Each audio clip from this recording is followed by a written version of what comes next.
Hi friends, క్రోధినామ సంవత్సరం వచ్చేసింది. ఈ సంవత్సరంలో 5 రాశుల వారికి పట్టిందల్లా బంగారం కానుంది. కాగా ఆ రాశులేవో ఇప్పుడు చూద్దాం. మేషరాశి. ఈ రాశి వారికి ఈ సంవత్సరం చాలా బావుంటుంది. ఆర్థికంగా కలిసి వస్తుంది. చేపట్టిన ప్రతి పనిలో విజయాన్ని పొందుతారు. ఇంట బయట సానుకూల వాతావరణం ఏర్పడే అవకాశం ఉంది. మిథున రాశి. ఈ సంవత్సరం ఈ రాశి వారు శుభ ఫలితాలు పొందుతారు. కుటుంబంలో శుభకార్యాలు జరిపే అవకాశం ఉంది. అప్పుల బాధ నుంచి బయటపడే అవకాశం ఉంది. అలానే ఈ రాశి వారికి ఈ సంవత్సరం పట్టిందల్లా బంగారమే కానుంది. తులారాశి. ఈ సంవత్సరం ఈ రాశి వారికి అనుకూల ఫలితాలున్నాయి. వృత్తి వ్యాపారాల్లో మంచి ఫలితాలు పొందుతారు.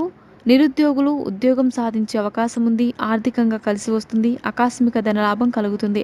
వృశ్చిక రాశి. ఏలినాటి శని ఉన్న ఈ సంవత్సరం ఈ రాశి వారికి కలిసి వస్తుంది. గురు ప్రభావం వలన చేపట్టిన ప్రతి పనిలో విజయాన్ని సాధిస్తారు. ఏ వ్యాపారం ప్రారంభించినా సక్సెస్ అవుతారు.